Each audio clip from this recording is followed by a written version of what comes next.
Welcome to Creepy and Geeky. I'm your host, Robert, and on today's episode, I'm talking to Violet Hammond about M. Night Shyamalan's The Village. But first, Donna and I are talking about all the new stuff. How's it going, Donna? Hey Robert, it's going pretty well. Getting towards the end of summer. This is the Yeah. time of year that I get really excited because I want it to cool down so I can wear all my Yes. hoodies and my sweatpants and whatever. Um, but it's going pretty well. How's it been for you? It's going okay. It's been a little rainy here, but not too bad most days. So yeah, I'm looking forward to the fall, quote unquote Hmm. fall coming here soon. Hopefully it hits soon. But I know that being down here, September will have an unseasonably warm week or two. Always. Yeah.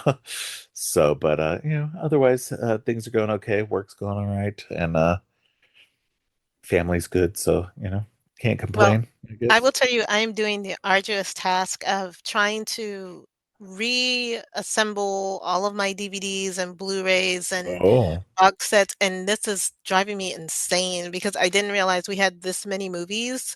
And so so trying to get everything together and ordering another case because apparently we have more Blu-rays than I remembered. And this is just why do we do this to ourselves? I don't even know. Like I last year, was it last year? Maybe the year before. I bought new bookshelves for my room here. And I one side was for videos, one side was for books. And I need more shelves already. Yeah. Because I'm like, what I ended up buying a bunch of books, and I didn't buy as many movies, but I have bought some movies. And Hmm. so I'm just like, I need more shelf space. I'm running out. And and I don't have any room in this room. So I'm like, I don't know what to do. So I don't know. We'll have to see what happens. But yeah, no, I definitely feel that because yeah, no, there's never enough room for all the stuff we collect And and I hold. want to stop buying stuff, but there's always something new that I want to add to the Right. collection. So it's like, what do I do now? It's like I have Well, and no the room.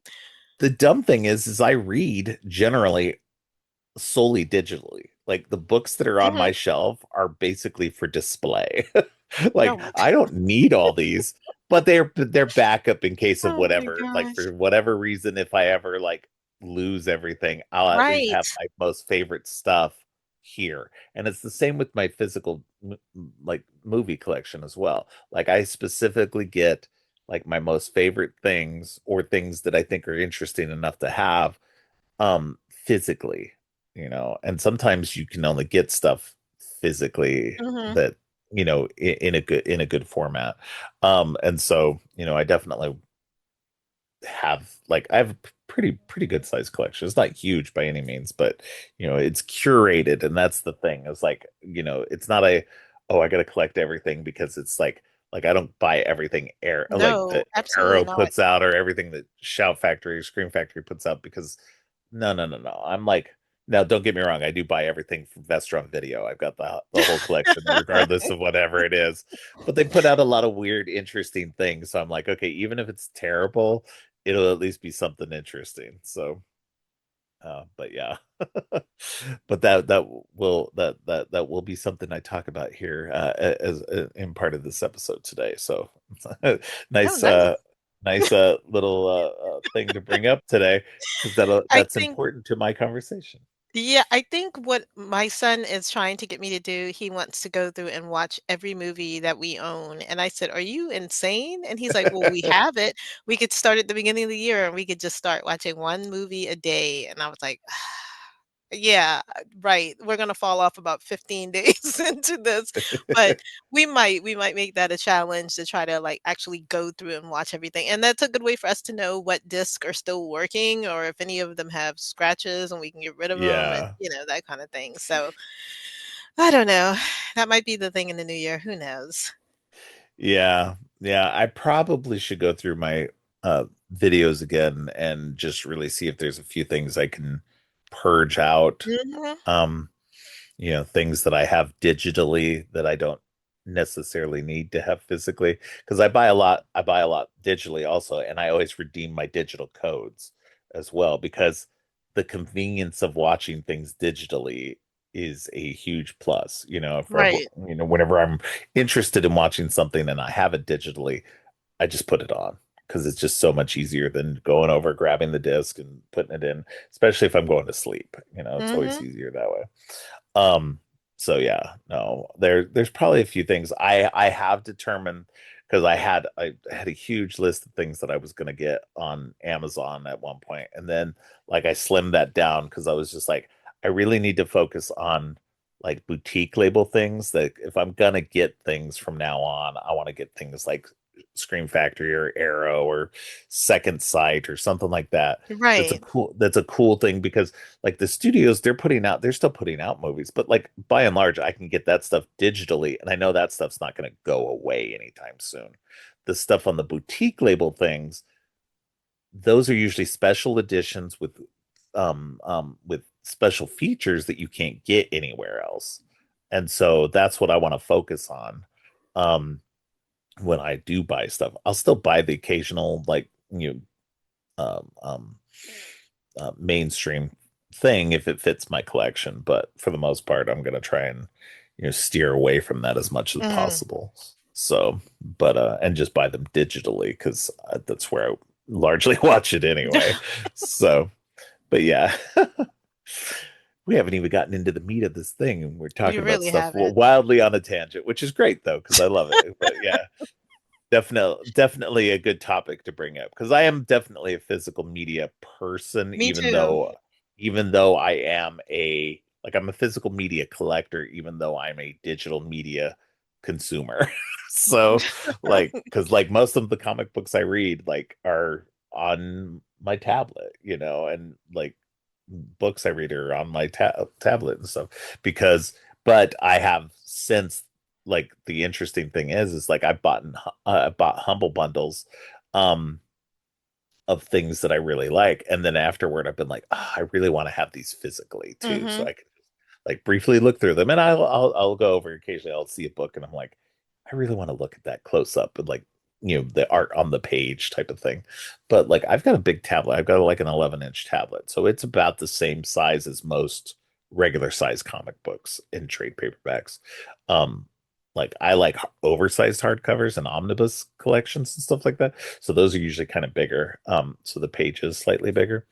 Um, but yeah, I don't know where I was going with that. Um, but I do like reading for the convenience of digital. I can carry thousands of comic books on my tablet rather than, you know, because I've even got more on my tablet than I have on my shelves, because I buy a stupid amount of those humble bundles. Um, but it's the same with video. I have hundreds of movies on Fandango at home, formerly Voodoo. Um, but I have my curated collection here at home, like in physical format. So that's definitely what I try to do. Even with the books, I try to curate. I try to make Mhm. sure it's like only the top tier stuff. So anyway, but I don't envy your having to do that, because I did just recently reorganize my videos as well, because I was like, well, they're kind of messy. Let me reorganize them and make them look better. It's a Try pain to in my try to ass, I can tell try to you. fit things in better, because they were kind of like like there were gaps and stuff, and so but I try to keep things together. Like I've got my Scream Factory collection together. I've got my Arrow, and then I have like a shelf that's just it's a mostly like videos that or movies that I've bought, what is it, crowdfunded. So like, all the In Search of Darkness documentaries and um The stuff like that, A&P and like, films and stuff. yeah, the A&P films and everything like that. Yeah, so I've got a lot of that like on one shelf, but even that shelf is now like full. I Yeah, have that's like got pretty no much where more we room. are now. It's like the Criterion and then the Vinegar Syndrome and then the Steel Yeah. books, and then I'm like, "Why did I do this to myself? Why?" Um, it'll be Because okay we once like I'm movies. done, but Jesus. Yeah. Yeah, exactly. Yeah. Yeah, it's we love it, but we hate it. Yeah, yeah, very much so. So I don't have a whole lot to bring to the table because, like we talked No. earlier, before we started recording, it's been kind of a weird, slow week. It's been slow the last few weeks. I mean, Mhm. we've managed to pull some stuff out of our butts every week to talk about, but like, our prior conversation. But but yeah, no, I had like one trailer and then like one TV show I want to talk about and one um movie thing I want to talk about. So, Okay. but I didn't go to see any movies this week. So What? yeah, I know. Yeah, no, just finances have been a little tight. And I've been trying to work as much as I can and to make a little extra money here. So, uh, being DoorDash, that just makes it so I'm out driving a lot. So, Oh, okay. That makes sense. yeah. So, but Katrina and I are going to go see a new movie tonight after we record. So, hopefully it'll be a good one. It looks good. So, we're going to go see the new Ethan Cohen movie, Honey Don't. So That looks like a lot of we'll, fun. yeah, I'll probably mention it on the podcast next week. So stay tuned for that. But what do you got up first for me this week? So the first thing I have, I don't know, how many people listening have seen the show, but HBO Max debuted a show at the beginning of the year titled The Pit, and it's Mm, a medical show. I am not a huge medical drama person. Like, I don't watch Grey's Anatomy or any of that crap. right, I did watch ER because that was just the thing in the 90s. Who the hell right. knows? Um, but this show is unlike any medical show you will ever see. Everything takes place in real time. It's, if the shift is from 7 a.m. to 7 p.m., that's exactly what we get. Yep. Um, the first season just blew me away, and they just put out a So good. teaser trailer. It is. It's amazing how Yeah. good that show is. So they put out a teaser trailer for the second season, which I cannot wait for. It doesn't give you a whole lot, but that No, was yeah. one that we saw this week, and I was like, "Oh man, this it really got me excited to see season 2 because season 2 is gonna take place on 4th of July, and I Yeah. cannot wait. I absolutely cannot wait to see this show. Um, did you get sucked into this show as Oh well? yeah. No, this was a must watch for me because I watched ER when it came out originally. Mhm, So I was definitely on board. Especially with Noah Wiley being on it. And this was a spiritual successor to ER.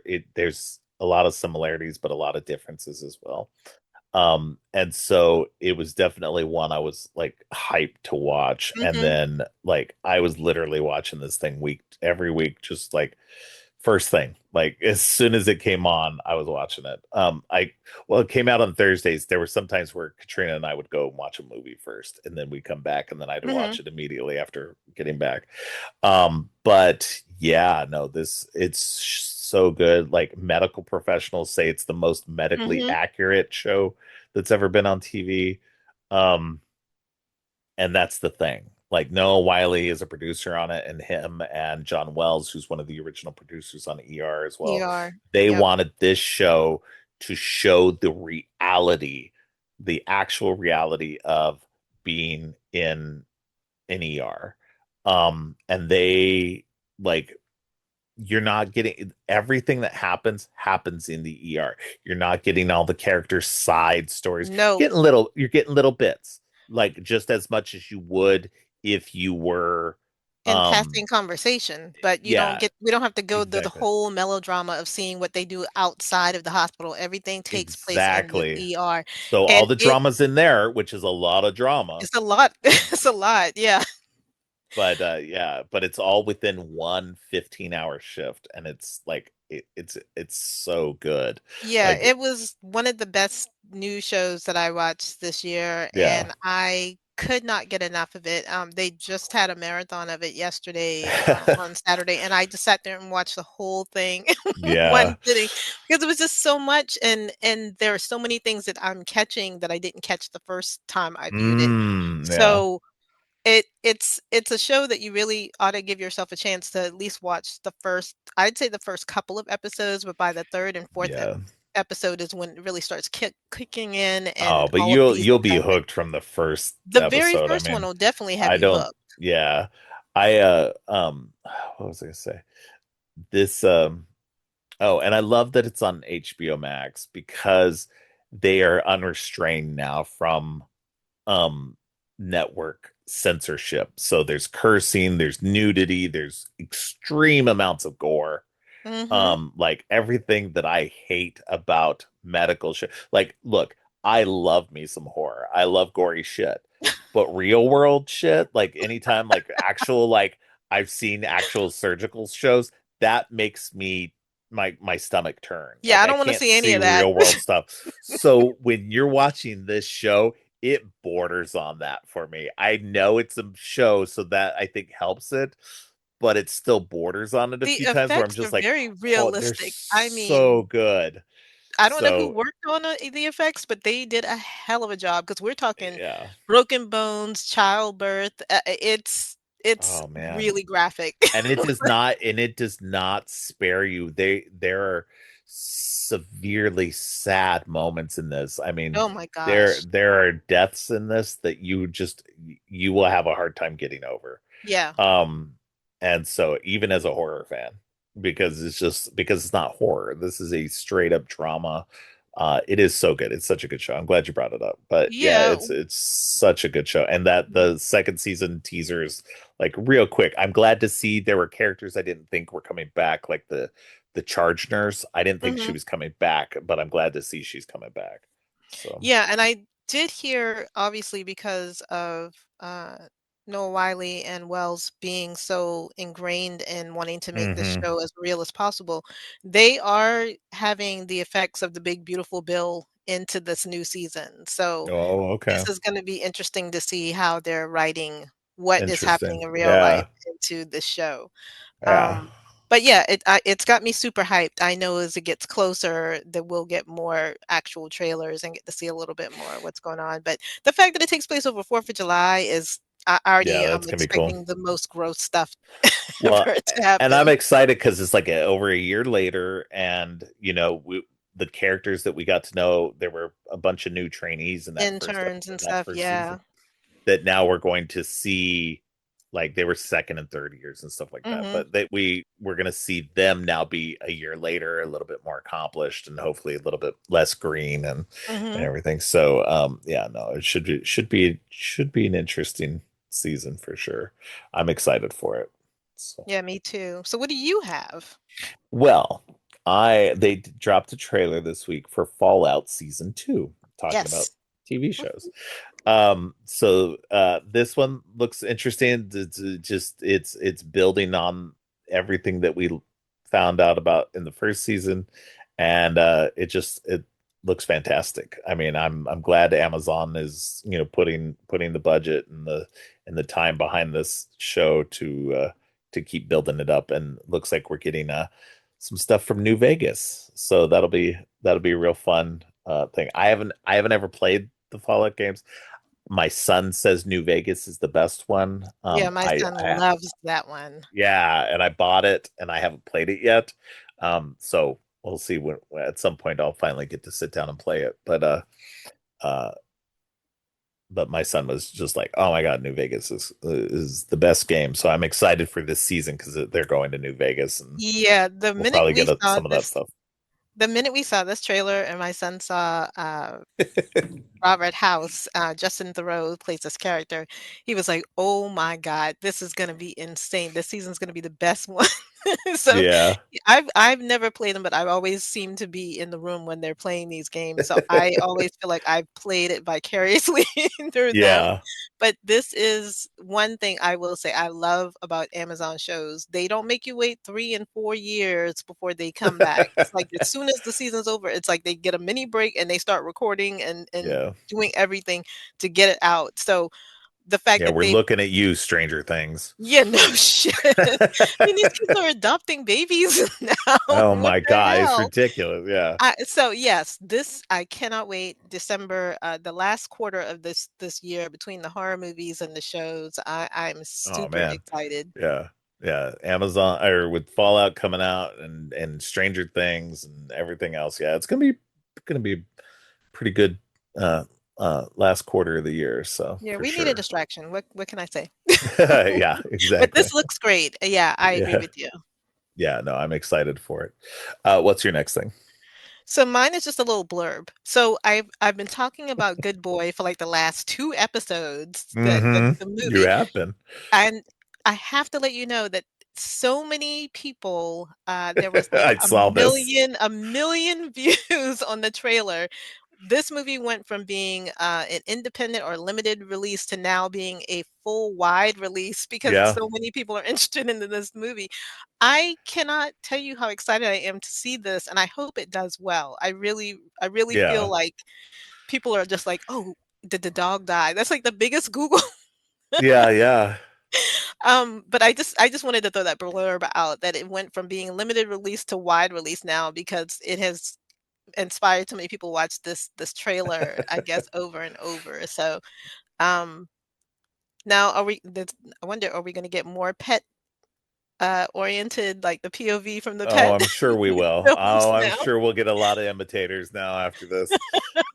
Yeah. And hopefully this one's good though. Like it looks good, don't get me wrong, but hopefully it stands up to, what we've seen and that Yeah, it'll garner that much it's so funny. attention. So yeah. So we don't need another snakes on a plane, you No, know. no, no. The actual other thing I wanted to talk about is that there is a psychological drama thriller. I want to say borderline horror film called Lurker. And this is coming out. It's going to be on Mubi, I believe. They're releasing it, or it may have already released. Yeah, it came out on 22nd. So this is about a retail worker who ends up getting in the inner circle of an up and coming pop star. It looks like a very stalkerish type of film. He kind of worms his way in with this pop star, and they're great friends at first, and then it starts getting borderline creepy how obsessed this person is with this pop star. I don't really know anybody in the trailer. I barely know any of the actors or directors, but it has a very creepy vibe, almost like a what's the word? Single white female. That kind of, we're fast friends to something is really wrong with this friendship. Well, it And kind of it's feels like that other new movie that just came out with The Weeknd and Jenna Ortega. Um, oh, what was the name of that one? I can't remember. Um, oh my gosh. I hate not knowing what that was. Let's see. Um, And that could very well be. It could just be that they're just similar themed movies, there's a but movie called Hurry Up Tomorrow. Um, and then in the movie, Ortega plays a mysterious fan who pulls Tez Faye's fictionalized musician character into an existential crisis. So yeah, I mean, I'm sure they're wildly different movies. It just like there was pop star with a fan, and mhm. there's just like weird shit happening, and so I was like, that sounds a little like because Sounds that's a just the lot like formula it. right there, you know. Band pulls pop star into weird shit. Okay, yeah, that makes sense. So yeah, but it sounds like like to me, just based on what you said, it sounds like it's a totally different setup and Mhm. everything. So, Yeah, but the yeah, trailer is very creepy. If you get a chance, definitely take a look at okay, it because I was creeped out by it. It told a lot in a short time, the effectiveness of how odd. I mean, just to have this guy's staring at the pop star like he wants to wear his yeah, skin. I was just like, okay, I'm out. I mean, of course I'm gonna watch it, but I'm gonna be yeah, creeped yeah, out of the whole course, time. yeah, of course. All right, all right. Well, the next thing I have is the Peacemaker season 2 has it came out this week. The first episode of season 2 came out this last week. And I caught up. I rewatched the James Gunn's The Suicide Squad and the first Mhm. season of Peacemaker again. Have you do you watch the show? I haven't. We were supposed to binge the first season so Okay. we could get caught up. So I'm not caught up Yes. to anything yet. Okay. So no spoilers or anything, but this season is great. So far, just on the one episode. It's great so far, and he's already addressed how they're moving forward with the DCU. So in a way, so it was an interesting way that they did it, and I'm all for it. So you'll know once you binge like the first season and watch the new episode because Mhm. yeah, you should do that because literally that's what I did. I ended up watching like I watched a couple episodes one night and then I watched like the last what 6 episodes all the night before so I would get caught up to the newest episode. Um but yeah, no, it's a good show if you're into James Gunn's silliness and everything like that. Mhm. Wildly wildly R-rated um to his PG-13 Superman. So just know going in that if you liked Superman and you're not on board with James Gunn's is like more adult material, maybe don't watch Peacemaker. But if you like James Gunn in general anyway, like and you've been on board with um Peacemaker and his Suicide Squad movie, then you'll be fine with this. Um but yeah, no, it's really good. It picks up everything. It's got people from Superman guesting in it and everything, so it's really cool. Oh So wow. a lot of fun, yeah. And it's yeah, definitely setting up a whole lot of craziness that's going to happen in the this new season. So really cool, really good. um any what else do you have? Anything else? The last thing I do have, and I don't remember whether we talked about this one or not, and you may have, so if you did, just stop me. Okay. There is a documentary film that is coming out, that is called Chain Reactions, Hmm. and this has to do with the impact of the Texas Chainsaw Massacre. Oh, Um, I did see, I think I saw the trailer for that. did you? Okay, Yeah. yeah. So Yeah. it looks really interesting because it is a documentary, and they're talking about 5 people, I think talking with 5 people, I should say. Patton Oswalt is one, And Takashi Stephen Miike, King. Stephen Yeah. King, Karen Kusama, and Alexandria Heller Nicholas. So they're all going to Mhm. be talking about this film and what kind of impact it's had on them and their works. Texas Chainsaw Massacre is still one of those movies that I can't watch by myself. I can't. It still creeps me out. Like I shouldn't be creeped out. I know what's happening, but I it still gets under my skin, and despite not seeing much of anything, it it has permeated itself in my brain that when something happens, my skin crawls, and I need somebody to be next to me so I can grab them. So it'll be interesting to see other people talk about, the kind of impact that this film has had on them and what it means to them. Um, I don't know. What are your thoughts about Texas Chainsaw? Like, do you love that movie? Hate that movie? I am ambivalent to the movie and to the series. I've watched about half of the movies in the whole series, Mhm, and I'm just like the part of the problem is I don't really like Hicksploitation mhm. stuff, so I don't really like hillbilly horror. Right. And so this falls so squarely in that I'm just like, it doesn't like I don't hate it, but it doesn't do anything for me. Mhm. And so I'm not like it doesn't skeeve me out like it does you, and it doesn't like yeah, I've tried. I like I said, I've watched like half the movies. I watched one, two, I haven't seen three. I've watched the remake. Mhm. Um, I might have watched the other one, like the one directly after that, also, and then I've watched the newest one that was on Netflix. So I've seen a bunch of them. Like more, maybe more than half. I don't know. But like every time I'm just like, they're okay. They're fine movies. They just don't do anything for me. Right. So, but it is interesting how much of an effect it has had on people, both in and out of the film industry. Um, and just, I have no problem with it. It's just the not it, not my thing necessarily. But the Yeah. the the the trailer for this thing does look interesting. So I did watch that. So Yeah, I'm kind of hoping that we get to see a little bit more documentaries of people talking about why certain horror movies, yeah, what it means to them, just because I like seeing that perspective, and what it means to them to see this movie. It's not one that I watch a lot, but when I watch it, I definitely have to have somebody in the room with me. I cannot watch it by myself because it's one of those, broad daylight movies where nasty shit is happening, and that creeps me out right. more than anything else. Yeah, no, definitely. All right, cool.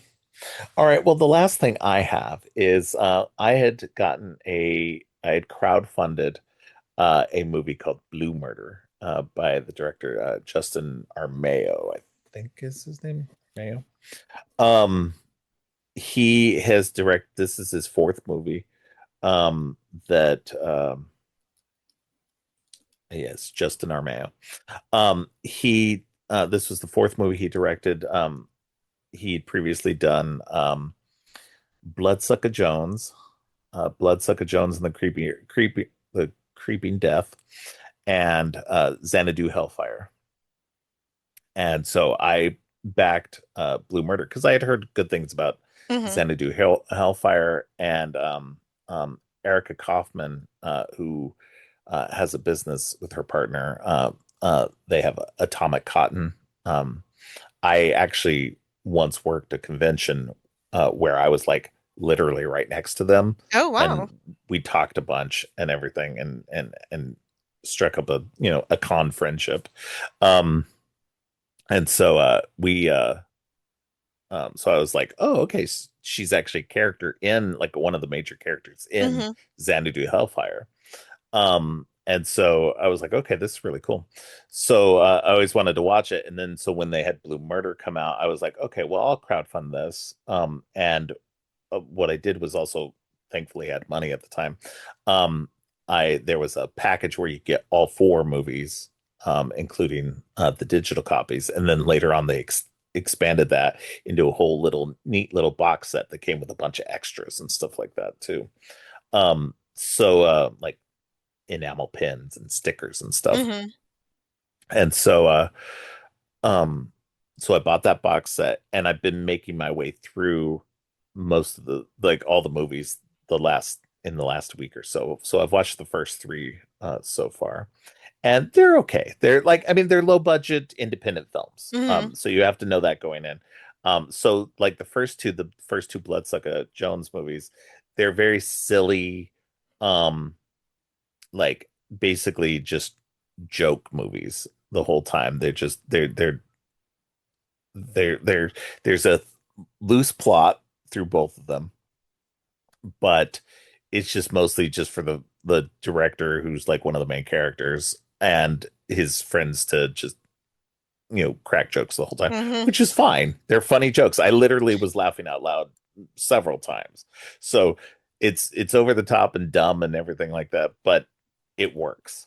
And so, but Xanadu Hellfire actually is a lot more of a movie. There's a more of a plot. There's still those jokes going on here and there. Bloodsucker Jones is a character and he pops up in this as well. I think he pops up in Blue Murder also. But I haven't watched Blue Murder. I'm going to watch that probably tonight as well. Uh, but uh, but they're fun. They're silly. You just got to know going into it. Like these are people who are making movies to have fun and just get their fun stories out. Right. And I appreciate that.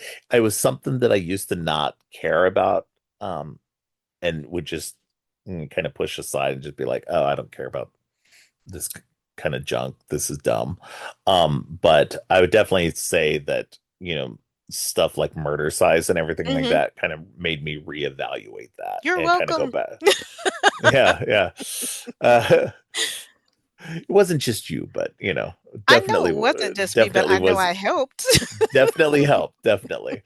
Um, but that's the thing. Like, I definitely, wanted to highlight that because I think that, it's if you can appreciate the fact that people are just putting out movies for the fun of just doing movies. I think that's, because they know that they're not going to be like, you know, mega star directors. And I don't think they care to do that. No. People like Angie and Paul, and people like Justin Armeo and his crew and everything like that.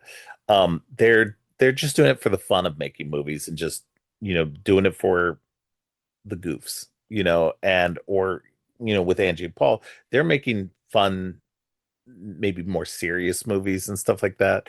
But they're definitely still having fun, and you can tell during the whole production of OnlyFans that they're just having a lot of fun doing Mhm. stuff with their friends, and that's like I think that's a huge deal, and I think that's something that's like you know that kind of love for making movies and for just having fun with your friends is like it's so cool to me, and it's something that I wish I had been able to do. I'm a frustrated filmmaker myself. I always wanted to make movies. I went to school at one point to like go into the film program and wanted to be a director and everything, and I wish I had been like, I guess, more social, I guess, to pull something like that off.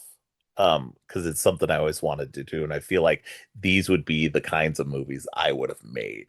Like the stuff that Justin Romeo and Angie and Paul are doing. It's just like goofy things that are fun for you and your friends. And knowing that it's not going to go anywhere. But I think also like this just wasn't available back then.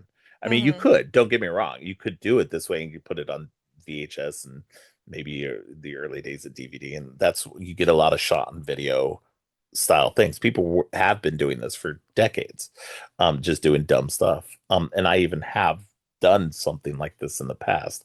I have it up on YouTube and everything. But it's just I don't know. I appreciate it, and I appreciate it more now. I think that I've gotten out of my like gotten out of my like, oh, I got to watch only mainstream shit. So and it's not to say I wasn't watching underground, quote unquote, like stuff or amateur stuff But your stance back on in it the has day. changed. Yeah. Yeah, like I look at it, I don't know, like it changed. It like kind of went away. Like in the early days, like in my 20s, I was like, oh, this is so grassroots. I love that kind of stuff. Like I even read books by Lloyd Kaufman and what's his name, Robert Rodriguez, about making independent films on the Mhm. cheap and everything like that. Because I wanted to do that because I knew I wasn't never going to have money. But I also was like, because I mean, even when you look at the stuff that Trauma puts out, Trauma is like very much that same kind of, you know, very much no budget style, very cheap movies done by amateur people. And so it's great. I think that I think that, especially now that you can crowdfund it and put it on Kickstarter or Indiegogo or whatever, there's a lot more of that. And I love that. And I love being able to Help with that. help crowdfund that. Yeah. Yeah. And I love being able to see my name, and I actually have I actually have an IMDb for myself because like I was like, you know what? I've been thanked in all these things. I'm putting myself in these credits. So But I so mean, that is nice though, because yeah, you're helping these filmmakers get the vision that they want to make the films that they want. And like you exactly. said, it's not so much that they're expecting it to be, award winning or they're going to win festivals.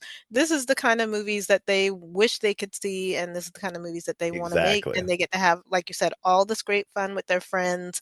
They get to have, people who are fans when they see them at conventions and be like, "Man, you inspired me to do XYZ. I'm so glad that I got to see Yeah. this," or, so I love that about these kind of independent films that they're making the films that they wanted to see or that they want to see out here. And Yeah. everything doesn't have to be serious. I don't mind that Bloodsucker Jones alone, the name of that name just makes me smile every time I say it. So, um, you know, Have you seen those movies yet? I've only seen the first one. I've never seen any I didn't see the sequel, so I don't know Mm, anything about the yeah. sequel. But now that you've said the other ones, like Xanadu Hellfire, I have no idea what that's about, but I'm gonna check that out. I believe they're all on Tubi. I could be wrong, but I'm checking now, while we're talking. But yeah, I mean, I think that's, because like most, if not all the A&P movies are on Tubi. That's where I Mhm. originally watched them, and then Right. ended up buying them on physical, myself, because I was like, well, I need to own these, because they're silly. But they're good, and I wanted to highlight that because it's definitely something that I think more people would enjoy if they knew about it. Let's see. So they have Bloodsucker Jones versus the Creeping Death on um Tubi. I don't think they have the first one. Let's see.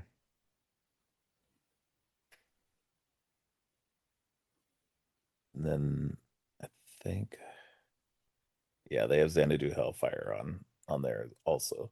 So uh yeah, Xanadu Hellfire is, let's see what it says. It says, in this raucous sci-fi adventure, a young girl summons her comic book hero from the future, but the warrior's evil sister follows right on her heels. So it's very much got like a, Mad Max kind of vibe, but with magic and everything else. It's kind of silly. I People compared it to, and it fits kind of in the same genre as uh Turbo Kid and Psycho Gorman. It kind of Okay, fits so that's right right up my between alley because those. I love Yeah. Turbo Kid. Yeah, Turbo Kid's great. Um but yeah, so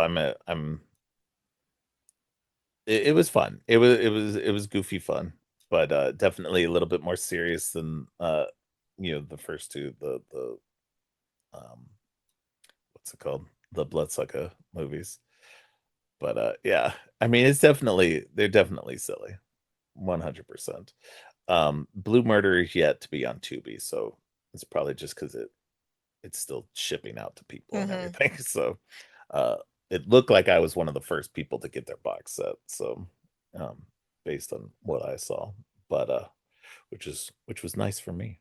So but yeah, no, it's they're a lot of fun. I think you can still buy them directly through them. You can look up Justin Armeo on Instagram. Um, I think the interesting thing was because I was friends with Erica Kaufman on Instagram. Mhm. Justin Armeo followed me, and then that's when I was like, oh, okay, let me go check out these movies and stuff. And then I had them on my list on Tubi to watch, hadn't watched them yet. And then when Blue Murder was announced, I was like, oh, well, I'll buy the whole set. Oh, So wow. yeah, and then just wait till I get it. So that's what I did. So then that way I didn't have to watch the commercials because I hate like this is the reason why, like, I know people love Tubi because there's a lot of good stuff on there, but I was like, I hate the ads. So Yeah, I do too, but I suffer through. I know I will whenever I there's something I definitely want to watch on there. So anyway, but that was the last thing I had. Yeah, check out those movies if you get a chance. There's a couple on Tubi um right now. So you'll get a sense of what they're doing. So but that's all I got. Did you have anything else? No, no, that was it. That was all I had too. Okay. Well, before we move on to the rest of the show, why don't you let people know what's going on your show this week? So my little old podcast turned 4 this past week. And Yay! so yeah, I know. Mine's coming Yay! up too. I know. I cannot wait. And so I decided to pose a question out into the Instaverse, as it were, and I will be reading everybody's responses and the question at on my new episode. So that'll just be it. It's just a little 4-year Okay. anniversary blurb and, me showering you guys with love for, I putting up with my participated this time. bullshit. I actually You answered. did. You were the first one, and I was super excited. Yay! Whenever I ask these questions, y'all, he always misses them. I I think you always got it miss this them. I time. don't know how, but I got it this time, and I was the You first. did. That's even more exciting. I know. It's so funny because I gave my little blurb about, "Yeah, go check out me and Robert, and by the way, Robert was the" So, yeah, that's what's coming up this week, Yay. me giving my Awesome. my 4-year anniversary shout outs and Well, answering this question. congratulations. Thank you so much. It's been Yeah. better. I'm getting better. First 2 years were rough. Last couple of years have been really good, and I've been enjoying it a lot. So it keeps me sane in an unsane Yeah. world. I think it's funny too, because like you say that, and it's because you started doing them weekly. Um, that is kind of how I figure, how I feel like it went. Like once you started doing it weekly, and it's around the time you say you started getting better at it. So Yeah, maybe that's what happened. Well, and it's so probably. funny too, because I was doing mine like kind of intermittent at first, and then I started doing it weekly, and then I was doing it twice a Twice a week. week, I man, was doing a double feature that's and for the another birds, episode every kid. week. And then I started doing it only once a week, and I was still doing a double feature one week and then an individual movie the next week. And now I'm just doing one movie a week. And Mhm. so I've been getting worse. So You have not. Shut the fuck up. That's a and load of this crap, and you know it. and this is why I have to mark every episode that is explicit, because at some point one of us is gonna cuss. It's always me. It's definitely gonna be me. It is almost always you. Oh, I can Even if it's try to just the be one F clean. word. I can do my if you tell me when, I will be on my I P's and don't. Q's. It doesn't matter to me. I don't care. What can I say? I got a potty mouth. That's just how I roll. You and me both. So funny. All right. Well, I appreciate you coming on. Everybody, stay tuned for the rest of this episode. Violet and I talk about The Village. I think one of M. Night's more underrated movies. So, and one that has not yet made it to Blu-ray or 4K. It's only Oh, been on boy. DVD, so you can get it in a Blu-ray-ish quality on digital though. So that's where I watched it. So it's a lot of fun. So anyway, but yeah, definitely stay tuned for that. And until next week, stay creepy.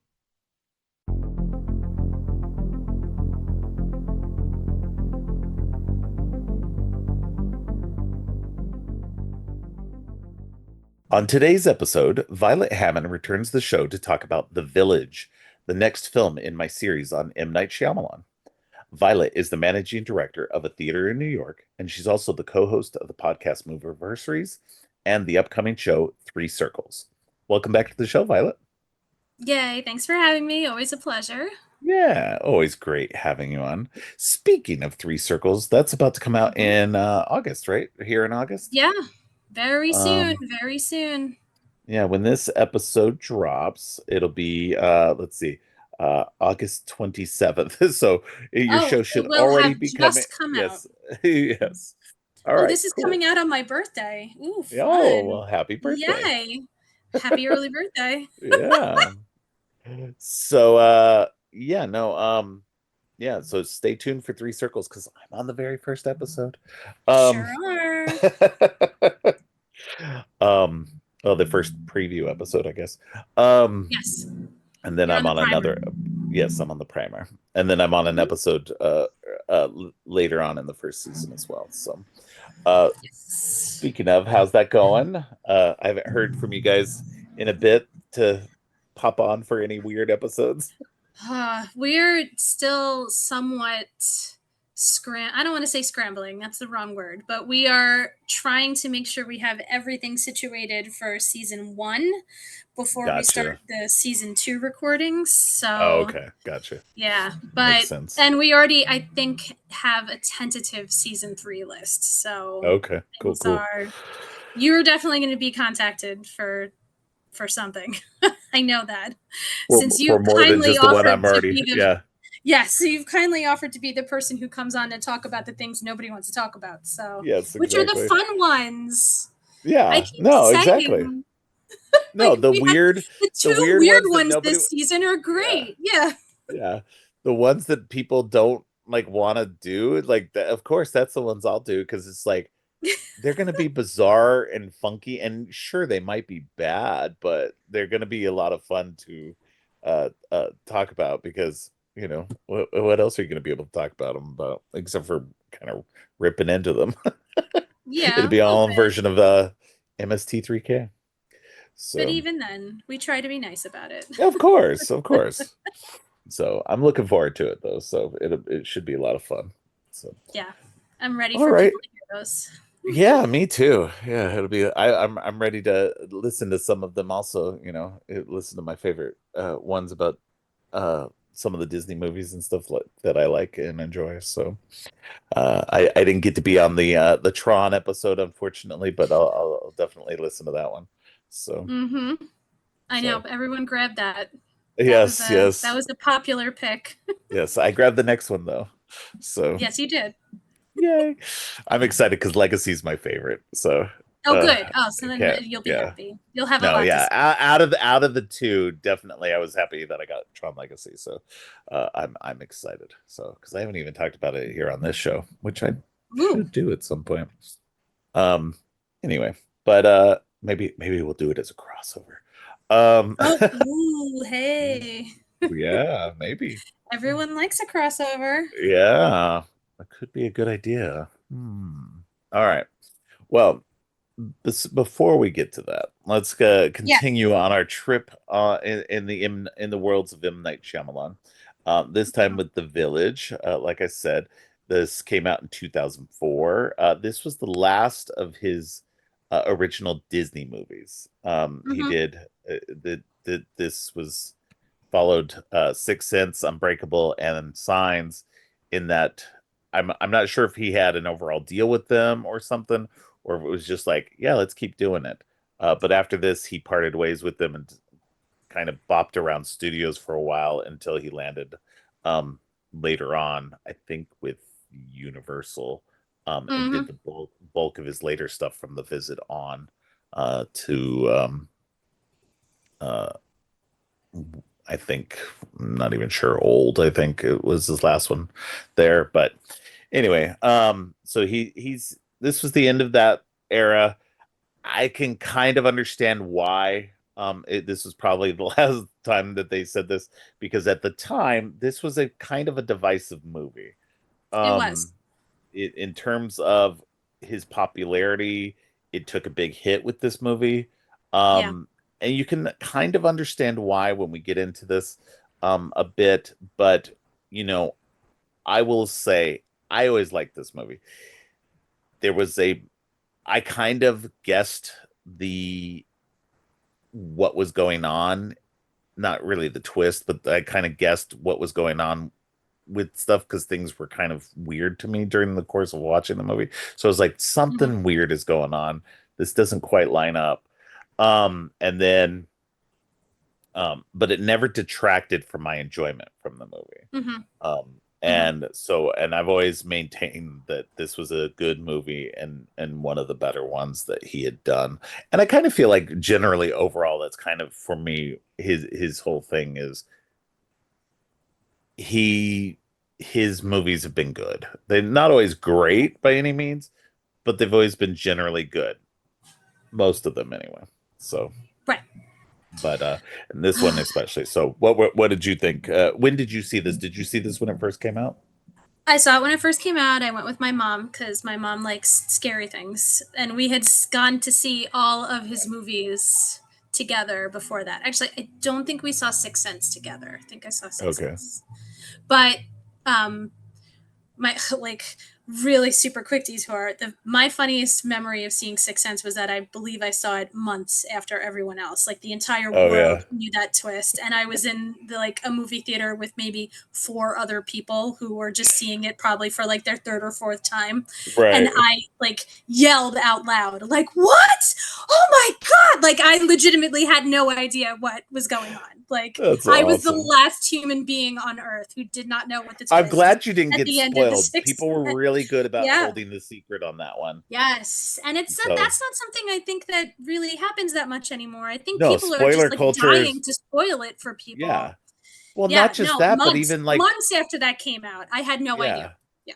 No, and that's the thing. I mean, social media has changed things, and not just that, but just even news, like any entertainment website has changed things too, because they're always like they want to be the first ones to go, oh, the ending of blah blah blah is this, and it's just like, why do you Yes. always have to They spoil actually things? have like redacted in the title, or Yeah, like yeah. I'm trying to like, not to throw you under the bus or anything, but like Doctor Who, like you accidentally spoiled Doctor Who I for me, did. but it wouldn't matter because if I had gone on the internet at any point, it's spoiled Yeah, minutes after it's yeah, on. Like you yeah. just can't if Well, you're not because I think there the minute it's that's how happening. Yeah. well, that's how it happened for me. That's the only reason why I ended up spoiling it for you was because somebody spoiled it online, and I was like, no, and I had Like to go no watch it. way.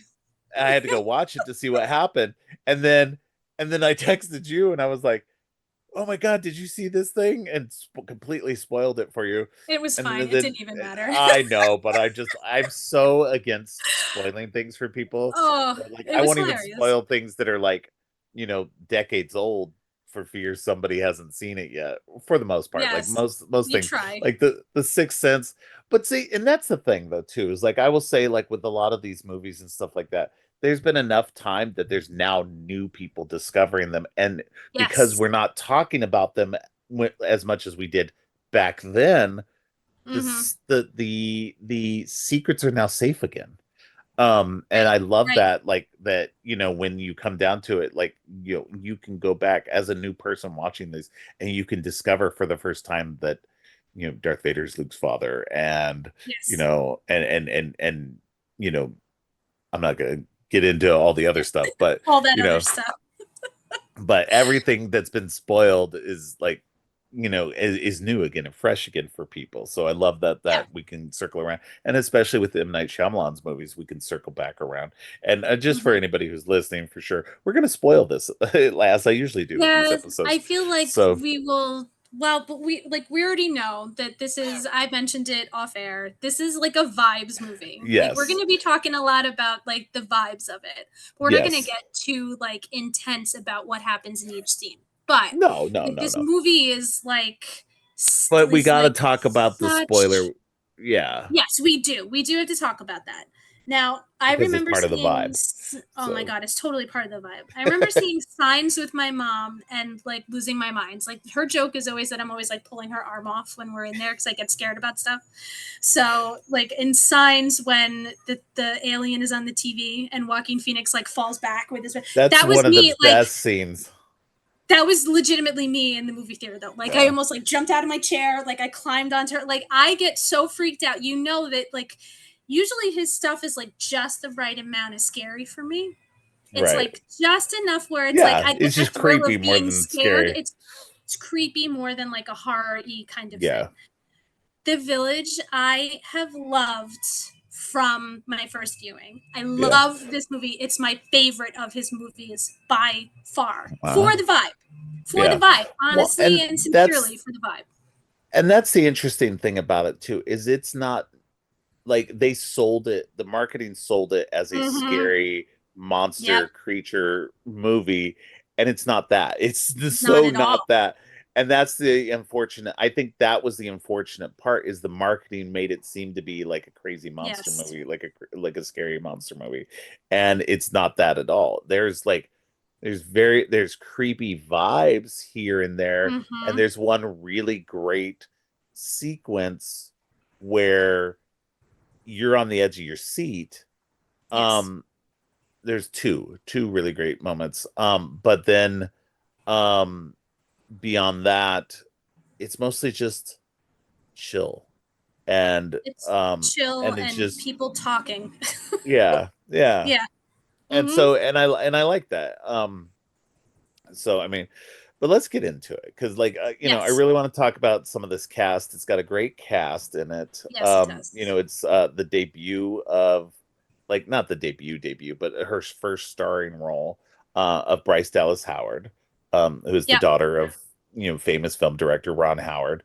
But she, it's so funny too because I went and looked through some stuff about her and about the movie and everything. And her and her siblings were not allowed to watch TV growing up. They weren't allowed to Mm. watch TV or movies. They were kept as far away from Hollywood as possible. They grew up on like a farm and stuff. But as she grew up, obviously, she'd sometimes get to experience being on a film set. She does have a couple of minor roles in her father's movies, like background roles or whatever. But she, eventually went off and did she went to NYU for acting and Mhm. stuff. And so, and M. Night saw her on stage Yes. somewhere and was just like, yes, I want her for this character. And I'm going to tell you right now, I fell in love with Bryce Dallas Howard from this movie. And I've Yep. loved her in everything that I've seen her in. I know you've probably saw her in the Twilight movies, but I definitely did not. But I know it was a big deal that she took over a role there. Yeah, But no, like, I've loved her. she was great as Victoria. Yeah. Good. Yeah, and I've loved her in this. I loved her in the Jurassic World movies, Yep. just everything that she's done. I even love Argyle. It's a silly, goofy ass movie. But I think she does great in it.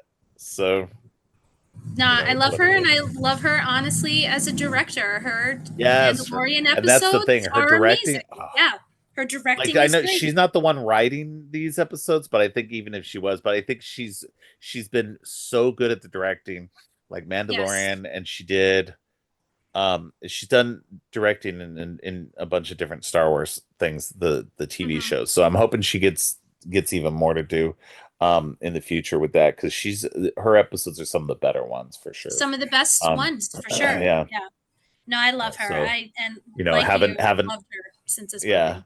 Yeah. having her dad be Ron Howard, and having, like, I'm sure she goes to Shyamalan as well to get some advice and stuff, as Mhm. on stuff. But growing up around that and being exposed to all the, like, very good directors and stuff, you Yeah. learn. So Mhm. um Absolutely. so I love that she's carving out this secondary career for herself while still acting. So Yes, definitely. so I love her, I and her performance in this is a revelation. It really is. You it's believe so every good. second of what she does on film here. She's wonderful. Yeah, and that's the thing too, is like, you can tell when somebody's not a good actor, or it's a first time acting and stuff like that. She had acted on stage, and so she'd had Mhm. some experience before, and everything in this she's doing so well. Yep. And she's like the main highlight. Everybody else is kind of just there for me for the most part. Um like like the problem is, like, there's at least three people in this movie that I generally don't care for typically. Mm. And one of them, of course, is As Joaquin. people? Yeah, okay. No, no, This no. is a wonderful performance by him, though. Yeah. As actors, I Mhm. generally don't care for these people. But yes, this is wonderful performance by Joaquin Phoenix, because one, he's mostly quiet through it, and two, they're like, at least through half the movie you don't see him. So it's wonderful. It's a wonderful performance. And Um she's bolstering his performance, oh, honestly. She absolutely. Yeah. is, yes. Because he's Yes, a their quiet, chemistry is, yeah. yes, yes. No, she carries the scenes with them together, She because carries it. Yeah, no, she yeah. does. Yeah. Um She does, Adrian, but then that makes that monologue on the porch so good yeah, because he yeah, really, like, that's just like he snaps in that moment. Like yeah. he just can't hold it in anymore. And that's why I love this movie. It's like Jane Austen but make it scary is Yeah. like No, it's basically, definitely a love yeah. story, and that's where it comes down to Oh, it more than anything yeah. else. This is just That a scene is creepy one of love the story. most romantic things that ever happened in a movie ever, and it's in an Yeah. M. Night Shyamalan movie with creatures in red capes. But Yes. it is Yes. like absolute perfection. That scene on Yeah. the porch. No, absolutely. I will agree with that for sure. Um, one of the other people that I just generally, yeah, I'm give or take on him. Like he doesn't really bother me, but I don't like get excited about him being in a movie. Is Adrian Brody. I know there's a lot of people who Yeah. love Adrian Love Brody. Adrian Brody. I know. And that's fine. I get it. He's unconventional. And that's what people find attractive about him. And that's fine. He does a good enough job in this.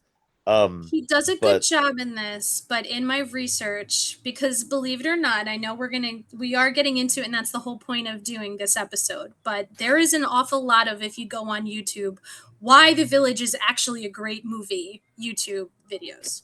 that's funny. And so many people are in the comments like, finally, I've always loved this movie. Finally, somebody said it. Yeah. Like, there's an awful lot of like cult classic feeling around this movie Oh yeah. because it was received so poorly. And now people are saying, yeah, like, can we finally just sit down and say this is actually a good movie? Like, the marketing Yeah. department screwed it up. People thought they were Oh going to yeah. see a different movie. And now, when you take it as it is, like those people you're talking about, the young Yeah. people who weren't around back then and Yeah. now are like, oh, let me just sit and watch this movie. And the YouTube videos are filled with comments from Yeah. kids who are like, yeah, Yeah. this movie is amazing. I don't know why Yeah. everybody's mad. The No, it's one had a thing that critical everybody reappraisal. now, Yeah. 100%, the one thing that everybody now looks at and thinks, maybe not that great, is that the developmentally disabled person is ostensibly the villain. Yeah. The Yeah. the that that's not great. That's not a No. good look. So that that I will agree with, but for 2004, and it's also an important part of what's going on here, which is Yeah, they're and stuck I out would in the woods with no medical assistance or intervention or any way to help the little boy who yeah, dies at the beginning, or Ivy's blindness, or his developmental disability. If they were in a modern society, they would have the ways to fix this. So it's right. part of the world that they have created, which now we're getting into the spoiler, but you know what Yeah. I mean? Like, Yeah. I don't I don't think it's that much of a misstep, but it does, through a modern lens, make you go, huh, really? It's definitely like that wasn't even a problem for me, I'll admit. Because I come from it where you have to look at it from the thing is why can't a developmentally disabled person be the villain? It's Mm, one thing yeah. because I don't think it's handled poorly. No, And I think it definitely that's the isn't. It thing. makes sense. Yeah. Yeah, it's not that nobody villainizes him. No. And nobody treats him um like not really like once there's a revelation of something that happens, um they do put him in a room somewhere and kind Yeah. of like lock him up, but they would do that with anybody who committed a crime. Who committed a crime? um so like I don't think that anything that's done to him or that even he does is necessarily out of the ordinary. His Right. motivations are pure, um, and as pure as they can be, Yeah. and everything Well, yeah. with that. So I think that yes, I can understand the argument that yeah, why would you make him the villain? But also, I think that one, Adrian Brody plays him well, and He does. two, it's never played as like in a way that diminishes anybody with disabilities like that. So No, I I think that yeah. you can argue for sure, yeah, it's kind of iffy, but I think it's just on this side of iffy that it works. I don't think anybody Right. played it in a way that was like it's definitely not when people play mentally disabled people where they go too far in the one direction. Yes. No. And I so mean, he is a gifted actor, so he is able to exactly. like really portray it in an accurate way, and it just goes back to what the problem is with the people who set up this society.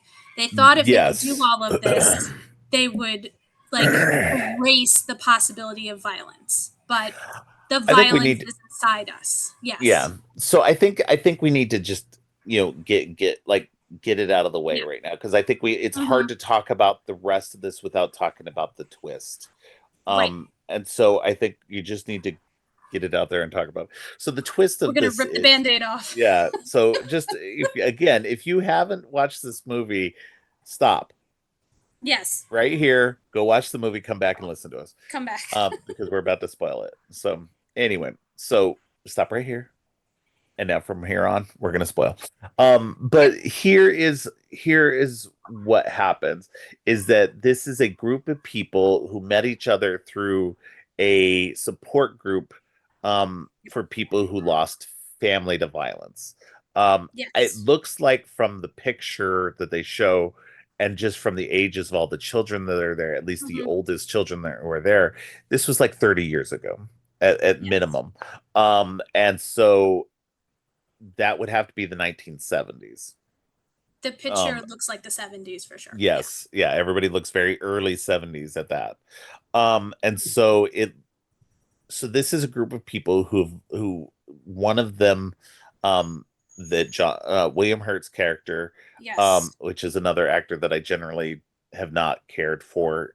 He's grown on me a little bit over the years, but he's still one of those actors that I'm just like, okay, he's in a movie. You know, I don't hate him, but I also don't like him. He's not somebody I love to watch. But his father was a billionaire, and who Hmm. was killed by his business partner, who then killed himself. And then so he decides to take the money, some of the money from his father, and build a quote unquote wildlife sanctuary, that Yep. really is a place for them to create a village inside of it to, stay away from the ills of society, Right. that they see, so that they can, you know, have children and create a better world for their children, devoid of the, like I said, the ills of society, like the crime Yes. and the dangers of that. Um, and they find out that they just can't stop that from happening because of human nature, Right. jealousy, etc., pain, grief. But and the ultimate lesson here for this movie is just running from your pain is not what you should do. And just because you have the money and the resources to do it doesn't stop things from still happening. Because in the beginning, one of the other parents loses a child, Yes. and at a very young age. It's like, according to the tombstone that's out there, it says 1890 to 1897. um Yes. it was like a 7-year-old boy, or 7-year-old child. And then I so that's the setup. That's the twist at the end. You find out is just they've set this up.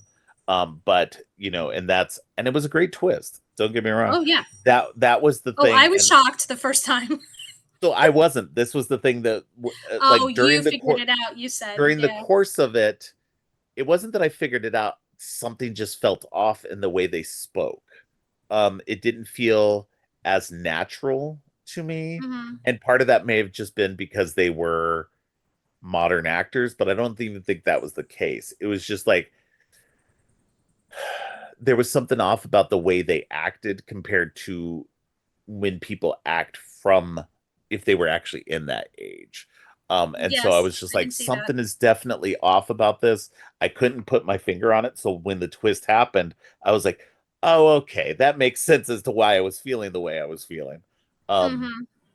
and so this time going in and watching it, and I'll admit, I don't know that I've seen this movie very much in the last 20 years. Like See, I think I that's saw it what I wanted once. to ask you. Yeah. Yeah, because it's interesting because I've seen it so many times, and it was interesting Yeah. to me that you said you saw it when it came out, and this was like the first time you were going to watch it since then. Yeah, So, I may have what? seen it a How couple did of your times right feelings about around it then. change? It didn't, I don't think anything really changed for me for it. It is Okay. still like, because that was the thing, like I always enjoyed the vibe of it. Like, and Hmm. that's the thing you and I kind of mentioned off air. It was just the Yeah. kind of vibe of the whole movie is just there's a there's a creepy, kind of sleepy, um Hmm. generally, there's a menace to it, um but generally speaking, there's that love story that's going, and but beyond that, it's like I don't know. It's just a really Yeah. fun, like not fun even because I wouldn't even say it's a fun movie, but it's a good movie in terms of just like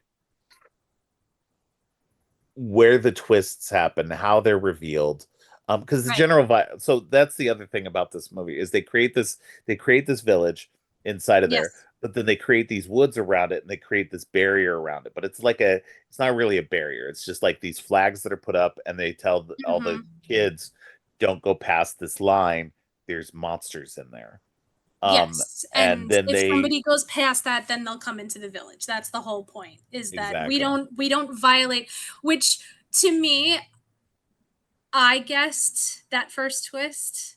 I guessed that the creatures weren't real because I was like, what did they do? Go have like a meeting in the woods, and the creatures were like, Yeah, "Hey, don't come into the woods and we won't come into your village." And they were like, right, "Okay, right. dude, no problem." Like I was like, this is weird. Okay, Yeah, I'm feeling like this is a little bizarre. So that arguably is your first twist when yeah, Ivy finds out that the creatures are not real. It's the town elders right. in these creepy costumes. Very well done, creepy costumes though too, especially because there's the earlier sequence. I want to talk about that sequence real quick too, Oh my god, I because know which one. Yes. because there's a moment where they sent there's some uneasiness. Something happens. There's an animal killed, and Yes. like skinned and inside their borders, like and very close Right. inside their borders, and they're like, "What's going on?" Like the elders are like, "We don't know what's going on. None of us We did don't know what this." this is. Yeah. And so like there shouldn't be anything. No, nobody else is professing to this. And um, so then there's unease in the town, and so it makes like the kind of the older kids, the ones who are actually already adults in their 20s and almost 30s and stuff, Hmm. it makes them want to like, especially what's his name? River Joaquin Phoenix is not River Joaquin Phoenix. Phoenix. Lucius. Joaquin Phoenix is Lucius. His character, Hmm. he wants to go to quote the towns, the The place towns. Yep. across, because that's what they're told is on the other side of the woods are the towns, this place of sin and deceit and bad things and everything. And you should Violence never and want to death go to and you murder. should Yeah. never want to go because they do tell the kids my sister died or my father died to violence in the towns.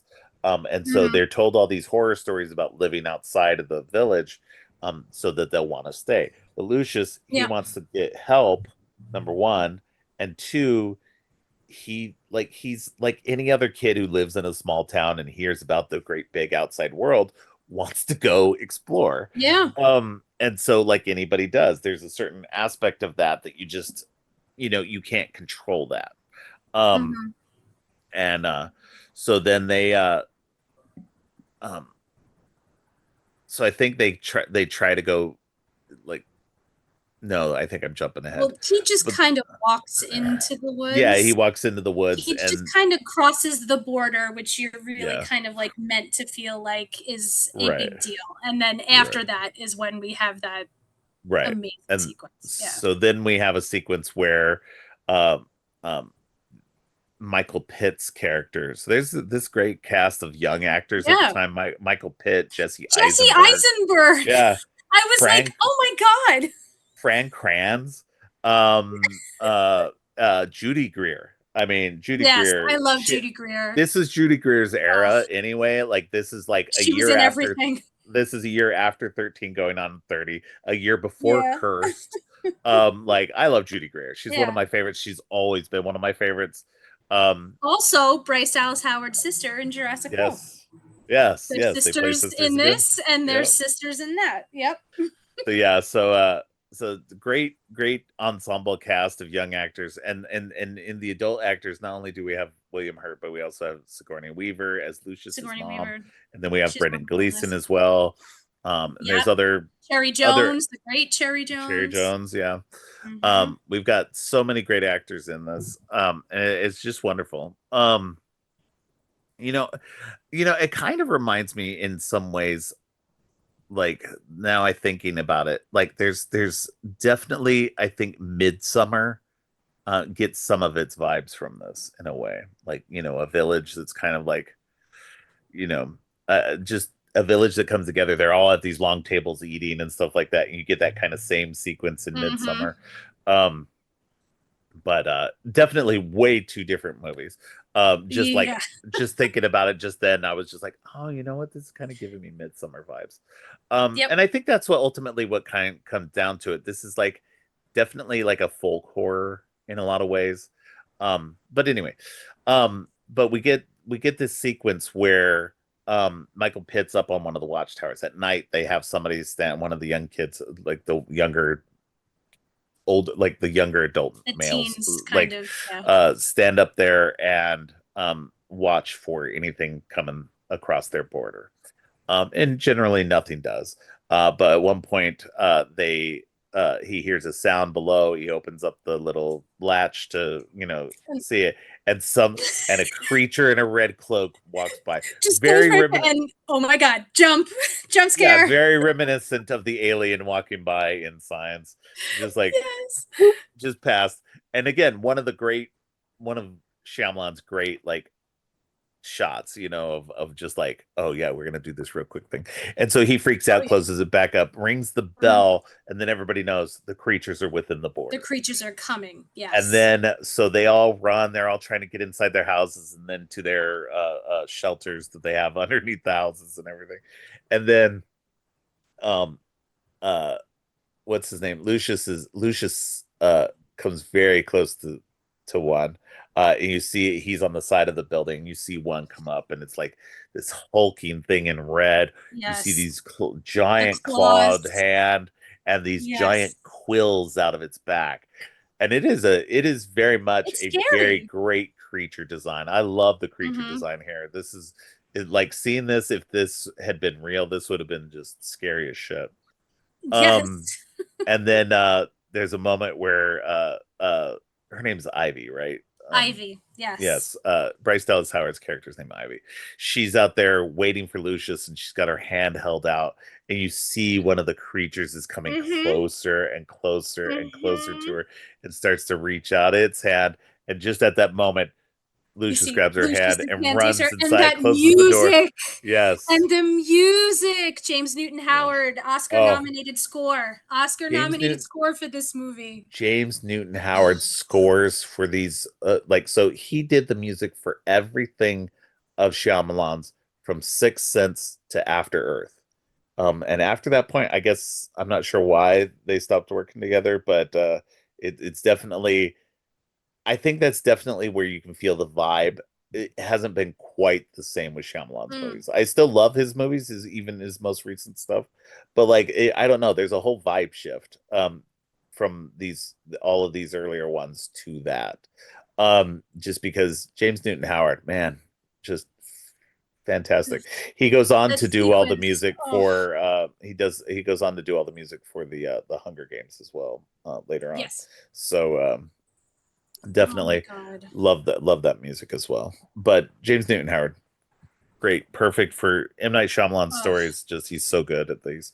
Um, but yes, yeah. Like, how could anyone watch that sequence and say this movie is bad? This movie is no, so good. exactly. It's Yeah, oh my god. Like he grabs, and you could almost hear her breath when he grabs her yeah, hand, and then that violin comes in, and they're running yeah, and locking it. I'm like, oh my god, oh my god, it's so good. yeah. No, this is yeah. Again, this is where the whole vibe of the movie is, like what we were Mm-hmm. talking about. But yeah, no, this is one of the great sequences. And then there's a later sequence. That we'll get to. But yeah, so generally, things are going on. Um, so part of the story is that Judy Greer's character, Ivy's older sister, is in love with Lucius, wants to Mm-hmm. marry him. She goes and professes her love to him because she hadn't yet. He rejects her. He's not in love Yes. with her. And then later on, Ivy talks to him and she says, I know why you rejected her. And it's because, you used to care for me, but then you stopped doing these things that showed you cared for me. And, it's because he grew up and he grew awkward and like didn't know how to express his love. Yeah. And so they have that moment on the porch you mentioned where Mm-hmm. she's trying to get him to profess his love for her. But he's like, he reacts loudly that of course he loves her, but he wanted to do it in his own time and in his own way. Yeah. And Um, she pushed him. Yeah. and she But it's pushed okay. him and everything, but it's okay. It turns out to be good.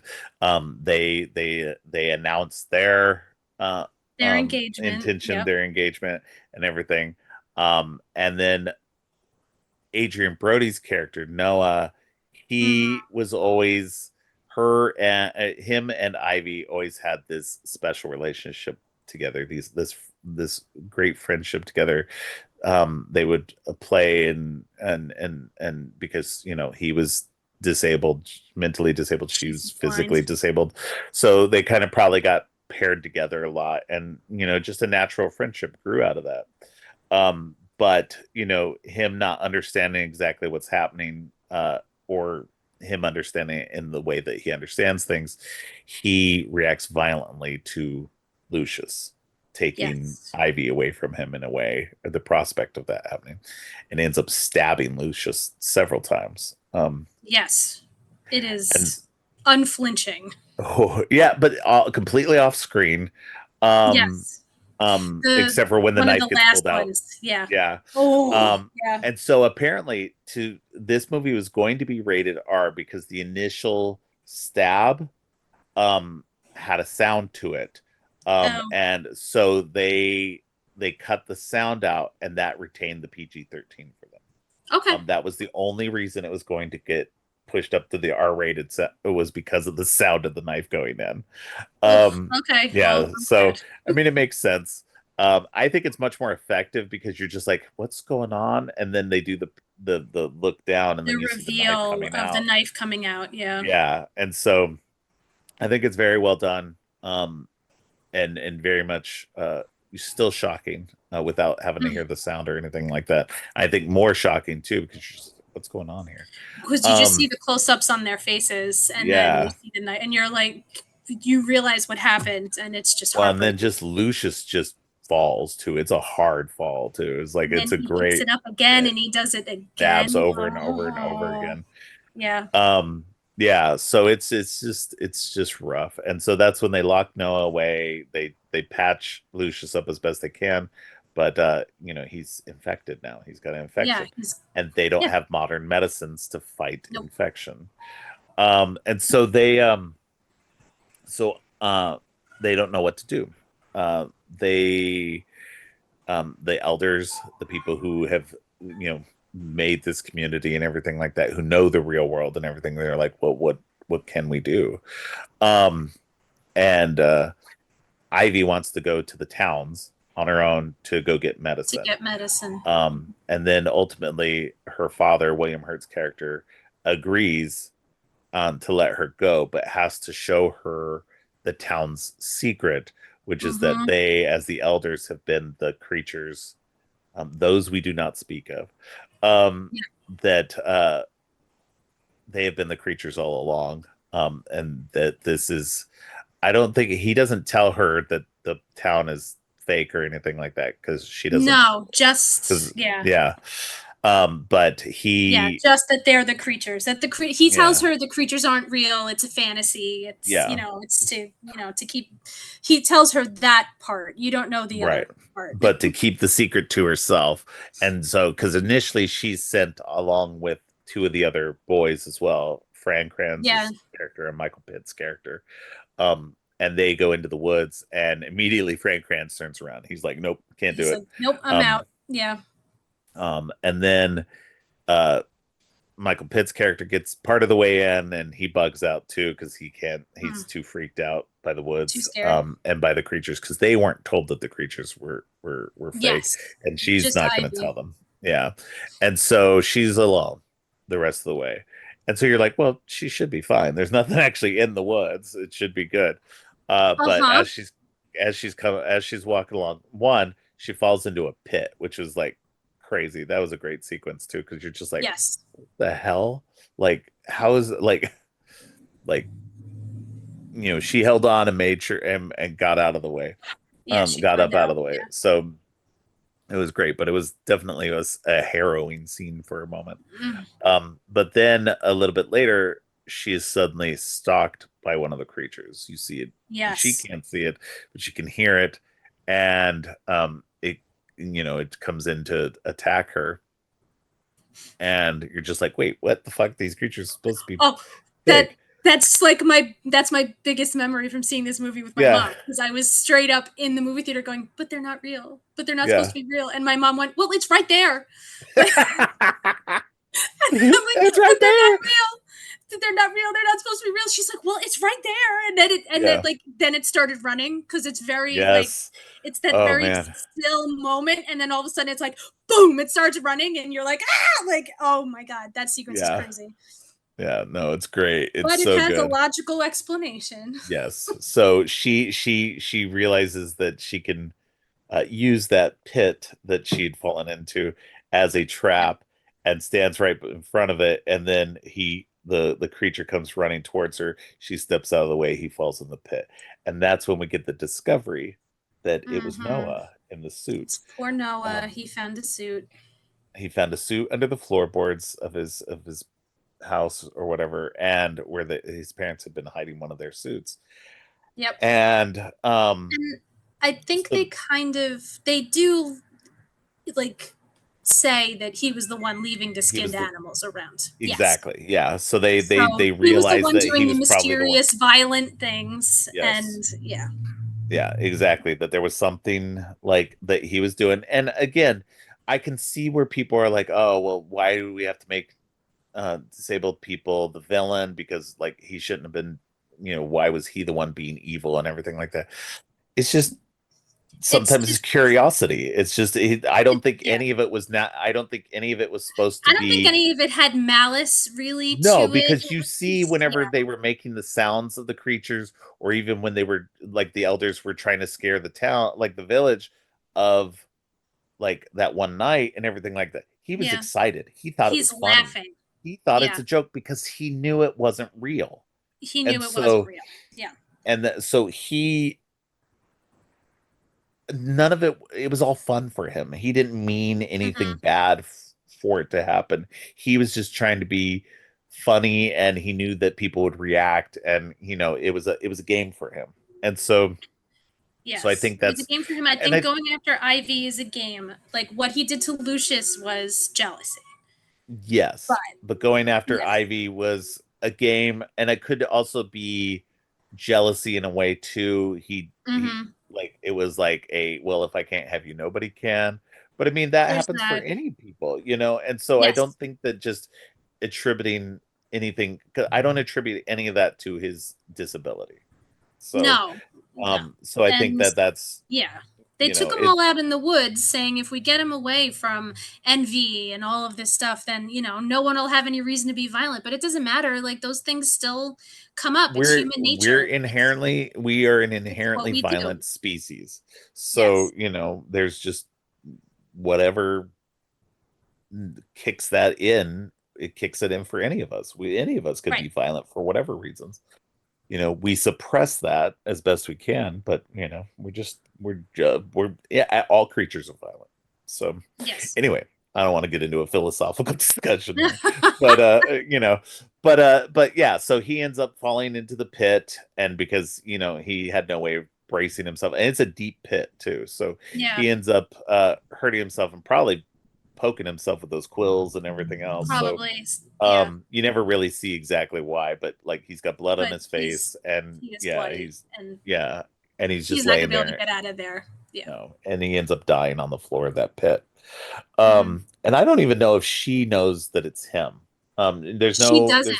there's nothing that says anything about it to like in the movie itself. There's no recognition for her, but she eventually makes it to the wall, a big giant wall, and she climbs over it.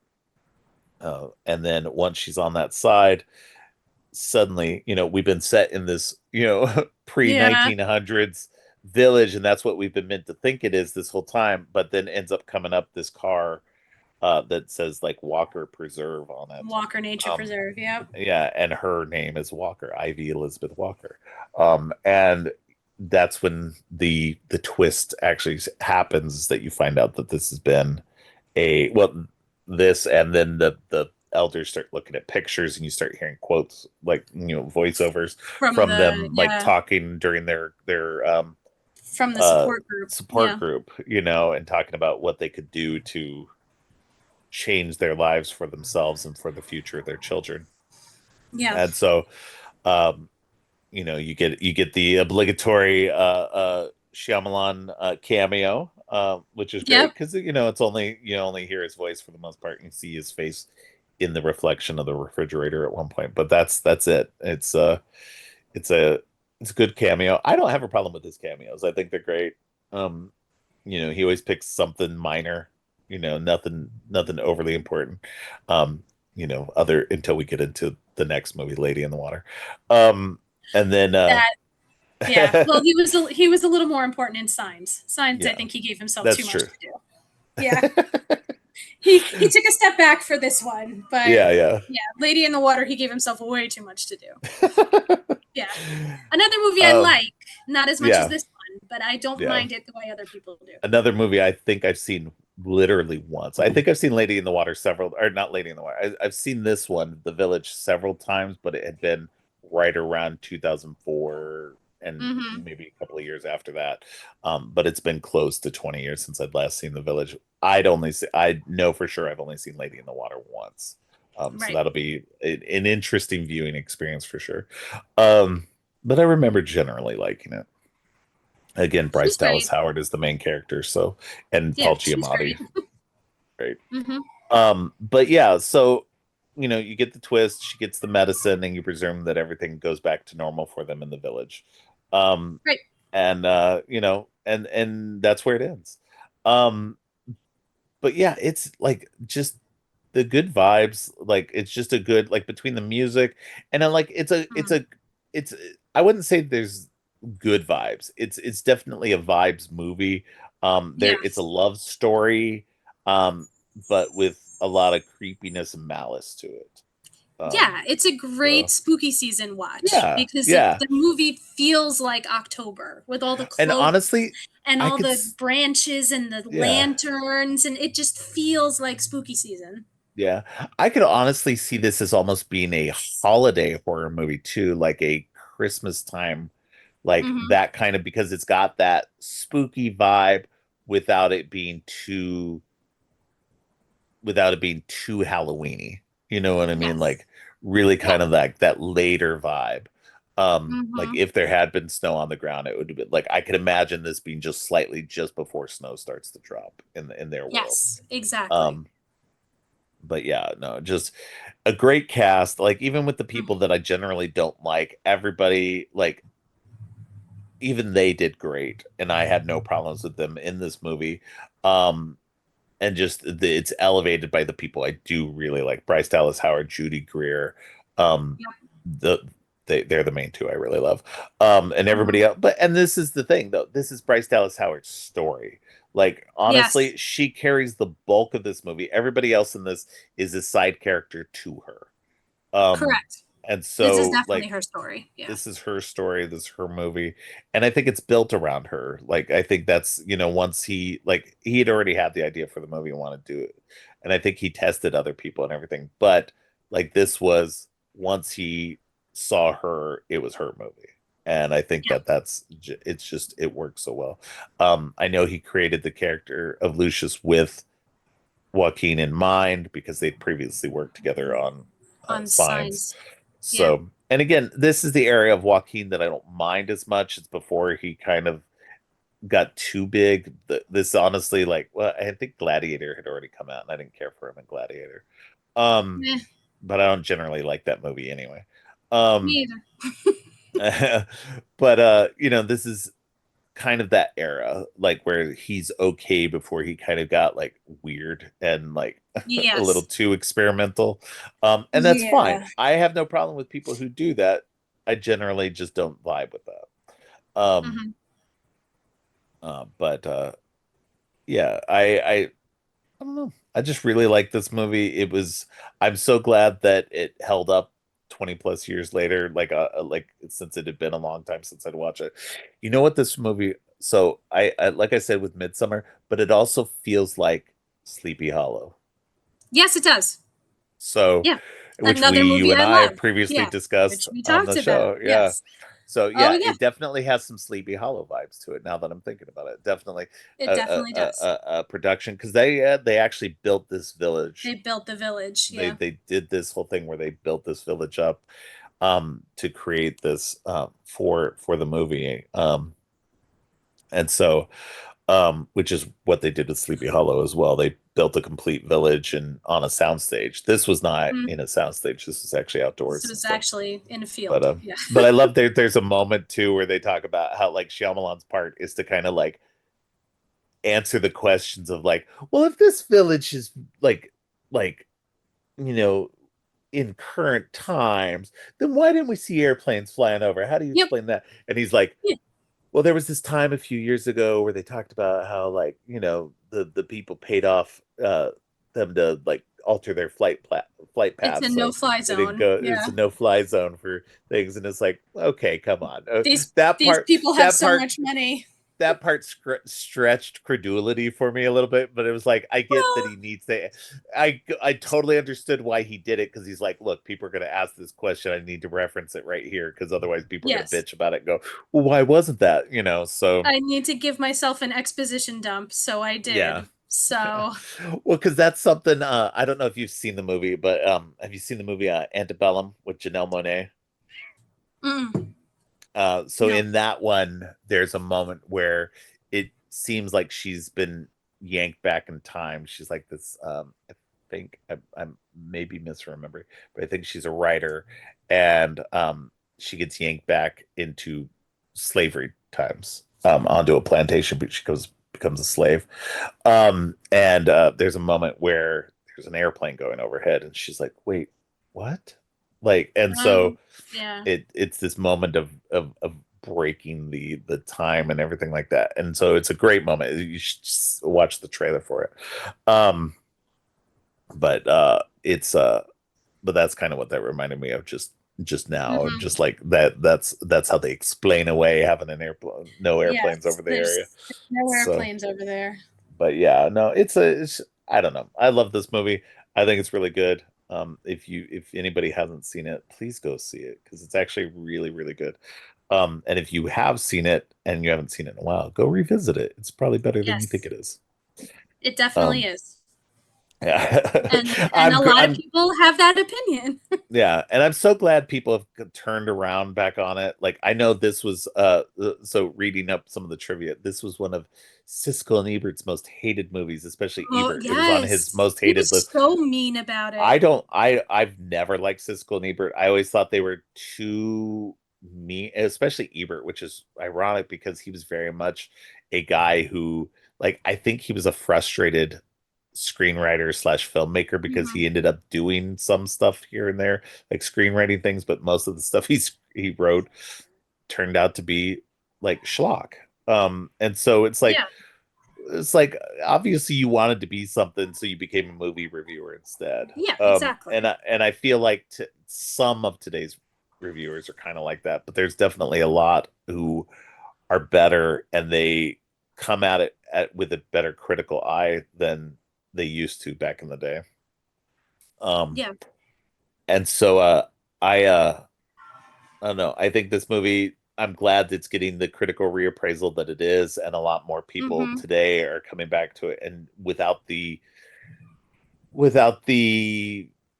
negative of the trailers showing them something that it isn't. Yeah, And so I something think it's that's, not gonna be. Yeah, and yeah, everyone going in there like, "Oh, what's the twist? What's the twist?" It's like, yeah, just watch the movie. Just yeah. watch the movie. Even if there is a twist, just enjoy it. Like, who cares Yeah. if if the twist works or not? Like, did the rest of the movie hold up? Then sure, let's just vibe Yeah. with it. So anyway, but yeah, I definitely think this was a great capper to his Disney run. Mm, I would say there is, to an extent, where he starts to fall off. This is the mhm. moment, like after this point, even though I do like Lady in the Water, and I'll be discussing that in the next episode. It definitely, these four movies from Sixth Sense to The Village are probably the the best work he had done. Yes. And not the best work he ever will do, because I do think that he has really good highlights later on too, but he falters from this point. I think the negative reception to this one Yeah. makes him doubt himself. Mm-hmm. And he starts doing some stuff that doesn't quite work. And then, um, because after this is Lady in the Water, then The Happening, then Yeah. Last Last Airbender, Airbender. and then Yeah. After Earth. So he Yeah. falls off, but then he comes back with The Visit, and then Yes. Split. And so, Split. it's like he Split. comes back pretty hard. So Yeah. yeah, so it's definitely a return to form later, but he starts to fall off here. And that's why, after Lady of the Water, I'm not covering the next three after that. There um you go. That's a good idea. yeah, I just like, well, it's just not the movies that I vibe with. And Right. so, but I want to highlight the stuff that I thought was like really great from his stuff. And again, The Village, I think, is a great capper to that nice run he had from Sixth Sense to here. Um, Yeah. and very much in keeping in tone with what he'd been doing up until this point. They're very Yeah. different movies, but there's definitely a feel to his movies up to this point that were just like, you knew it was a Shyamalan movie. You knew what So it was. Yeah, yeah. exactly. Yeah. So anyway, is there anything else that we didn't mention that you did want to talk about before we wrap up?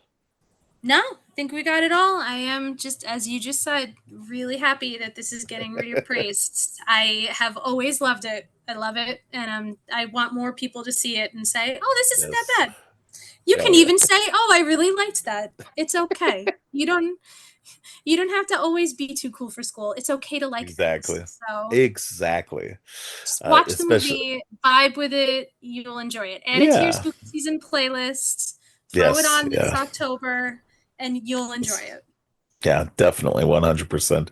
I hear rumors that a 4K is eventually coming. They're working on one, which will be Mm, great to add to my collection, because I have pretty much everything he has in 4K except for this one and Lady in the Water. Beyond that, I have literally everything else in 4K that I want of his. And so, yeah, I'm hoping they bring one out, because the last time this was out on home media was on DVD. It hasn't even come out to Blu-ray yet. oof. Oh my So yeah, goodness. so Okay. thank thankfully the copy I had was I got it on Fandango at home, formerly Voodoo. So Mm, I have digital copy, which is Blu-ray-ish quality. It's definitely not right. in SD. So that and Lady in the Water have both never gone past DVD. So it'll be Mm, interesting to see both of these hopefully reach 4K at some point. So. that'd be good. All right. Well, why don't you let people know where they can find you online? Sure. Best place is my Linktree. It's linktr.ee/violet.h.310. And you'll find all the links there to the podcasts I guest on and the podcasts I co-host. Movieversaries with Bo and Ian and Andy, where we celebrate and sometimes reevaluate movies on their significant anniversaries, because reevaluating is good and fun and Yep. necessary. Both good and Uh, bad. both good and bad reasons, exactly. And also, as we said at the top of the show, Three Circles. By the time this Yay. airs, you will have 2 episodes in your feed, I think. I'm pretty sure second week of August is when the primer's Okay. coming out, I think. Yep. All right. So Cool, that will cool. already be there if you search Three Circles. All Yay. right. Yeah, definitely if you like our conversation here, you'll go back and listen to Three Circles Primer, where we talk about Steamboat Willie. Steamboat Um Willie. so and then A surprising little movie. yes, indeed. Um Surprising little short. All right. Well, definitely go give her a follow. Go check out her podcasts, and we will see you next week. And until then, stay creepy. Thanks for listening. Creepy and Geeky is produced and hosted by Robert Clark. If you like what you've heard, please consider giving the show 5 stars and a review on Apple Podcasts and Spotify. and share the podcast on social media to help spread the word. Make sure to subscribe on your favorite podcast app or at creepyandgeeky.com. You can follow the podcast by going to creepyandgeeky.com and clicking on any of the social links. If you'd like to follow me, you can find my links at geekthulu.com. You can support the podcast by ordering teas and more on TeePublic or by donating to the coffee page. All of the links are in the show notes. Finally, don't forget, stay creepy.